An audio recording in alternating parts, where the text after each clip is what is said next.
Now, Donald Trump, talking to the Associated Press, really mucks it up here. And he did it so much, and I got so many quotes, I got tired. I got tired of winning, so I'm only gonna give you a snippet of it.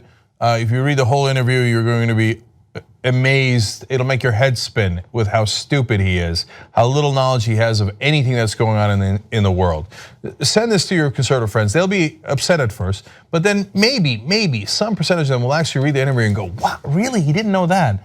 That is a little troubling. Okay, so first let's start with Elijah Cummings. He's a Democratic congressman that went and talked to Donald Trump. Now, I'm going to defy you, if you're in the right wing, to try to figure out what in the world this word salad is.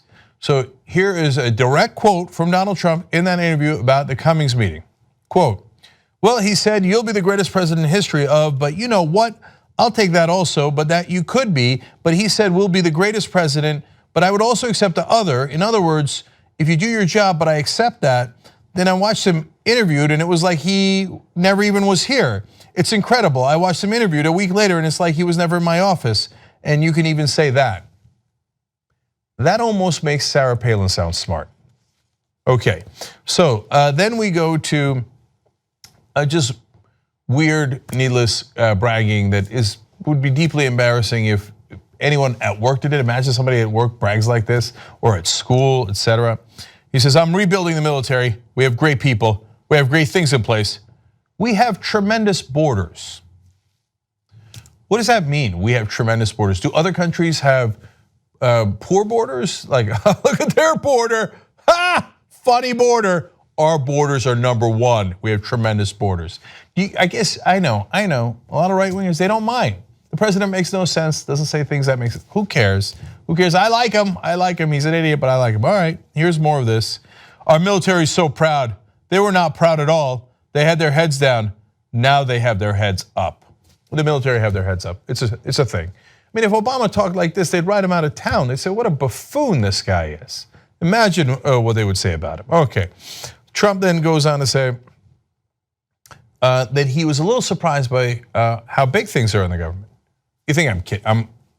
It's a hyperbole, right? No, not a hyperbole. Here's a quote. "Well, the one thing I would say, and I say this to people, I never realized how big it was," referring to the government and the presidency and the White House. Everything's so, and there's a ton of unintelligibles here, okay, throughout the interview, because nobody can tell, even the reporters can't tell. They talk to him, they can't tell what the hell he's saying. Everything's so the orders are so massive. So the AP is of course confused. They're like, what do you mean the orders are so massive and that everything in government is big? That's a surprise. Okay, all right, so he explains. "When it came time to, as an example, send out the 59 missiles, the Tomahawks in Syria, I'm saying to myself, this is more than just like 79 missiles. This is death that's involved because people could have been killed." You didn't know that when you drop bombs, people get killed. All right, he says, "This is risk that's involved because if the missile goes off and goes in a city or goes in a civilian area, the boats were hundreds of miles away. And if this missile goes off and lands in the middle of a town or a hamlet, every decision is much harder than you'd normally make. This is involving death and life and so many things." You didn't think the presidency would involve life and death decisions? You didn't think dropping bombs involved life and death decisions? You didn't know that missiles could miss? You didn't know it could kill civilians? It's happened hundreds of times already on your watch. Bombs dropped by us on your watch, not just when we're bombing Assad, when we're bombing ISIS, when we're bombing in all these different countries. Hundreds of civilians have already died. Getting interviewed at the end of last week by Associated Press is like, who knew that? Who knew that when you drop bombs, people die? I didn't know that. Man, it's so big here, so big. There's apparently other parts that he found big. "The financial cost of everything is so massive, every agency. This is thousands of times bigger, the United States, than the biggest company in the world." Yes, schmuck, we all know that. Everyone in the country knows that, but you. This is so, it's not just embarrassing, guys. He's gonna make decisions about war. We're so screwed. One, on the decision to go to war or not to go to war, whether it's Syria or North Korea or God knows what else. And two, the decisions within that war. Oh my God, the whole world's screwed. Now, then they asked him about his 100-day plan. He put out a 100-day plan. He didn't meet almost anything on that plan. So he says, oh, well, things came up. I'll give you an example. I didn't put Supreme Court judge on the 100-day plan, and I got a Supreme Court judge. Associated Press, I think it's on there. It is. Picking a Supreme Court justice was on his 100-day plan. I didn't put it on there. Oh, I did? What do I know? I didn't write it. Yeah. Nor did he read it. Okay. Now, how is it different than running a business? He says, well, in the business, you don't necessarily need heart. Oh my God. Whereas here, almost everything affects people. Here, everything, pretty much everything you do in government involves heart. Whereas in business, most things don't involve heart. Come on, guys, you're proud of that? That's the guy. First of all, of course what you do in business affects other human beings.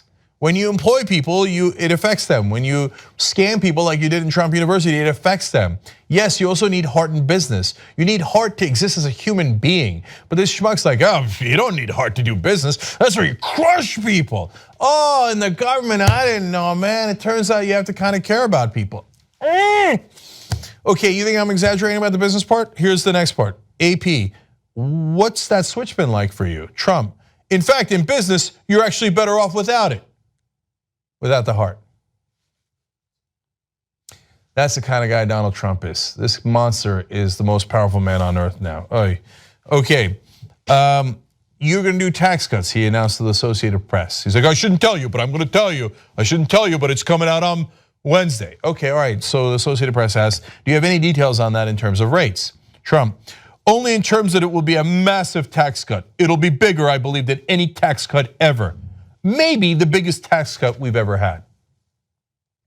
In other words, he didn't make the plan. He doesn't know what's in the plan. Is it the biggest tax cut ever? What do you mean maybe? You said it's ready. You're the president. What's the rate? Okay, fine, you want to announce it on Wednesday? No problem, that's not a big deal, right? You can say, hey, I don't want to comment on that, we're going to announce it on Wednesday. So, yeah, but it's going to be big. It might be the biggest ever, I don't know what the number is. Because it's not like you think they're going to trust me to make policy? No, the establishment Republicans are running everything. I just care about how much my golf courses and hotels are making. Okay. All right, then they asked him about the wall. He said, drugs are terrible, the drugs are terrible. But that's okay, quote, the wall will stop the drugs. Oh, that's it. The wall will stop all the drugs, that's it, it's right there. Okay, great, I'll hold you to that promise. If you're, God help us, running for president 4 years from now, and the wall has not stopped all the drugs, can I then come around and go, hey, you told us the wall would stop the drugs? What a simpleton, what a child. In fact, if this was your child, you'd be embarrassed. Last one, and this is only a third of the interview. Go read it, every nook and cranny is embarrassing. If I did the whole interview, it'd take the whole hour. All right, so this is about NATO. So they asked me, Wolf Blitzer, asked me about NATO. And I said two things. NATO's obsolete. Not knowing much about NATO, now I know a lot about NATO. NATO's obsolete. And I said, and the reason it's obsolete is because of the fact that they don't focus on terrorism. You know, back when they did NATO, there was no such thing as terrorism. Okay, yeah, no, when they started NATO, there was terrorism. Terrorism has been around a long time. In fact, terrorism has decreased since the 1970s. They started NATO earlier than that. You can't talk history of this guy. He knows nothing. He's an ignoramus that knows nothing. But to me, the most important part of that quote is, did you hear what he said in the beginning? That when he was running for president, and he's talking to Wolf Blitzer in an interview, and he gets asked about NATO, he said, not knowing much about NATO. You're running for president. NATO is our top alliance. And you just admitted you don't know anything about NATO while running for president. And he says, well, now I figured it out. I'm in the White House now, and now I know what NATO is. Congratulations, little Donnie. Did you figure out what NATO is? Did you after you became president? Wow, must be so proud. This buffoon, this child, this incompetent clown of all clowns is the president of the United States. Doesn't know anything and doesn't even realize he should know those things. The depth of his ignorance could doom us all. The president of the United States. This guy is the commander-in-chief. I didn't know what NATO was. I was running for president. I mean, who knows what NATO is? Did you know government is big? Did you know that? I didn't know. Golly gee, come in. It turns out you need heart. It turns out you gotta care about people. I never cared about people before. And government, it's even bigger than a business. Who knew that? Of course, earlier he had said, healthcare's complicated. Nobody knew it. North Korea's complicated. Nobody knew it. No, Donald Schmuck, you're the only one who didn't know it. God help us all. Young Turks.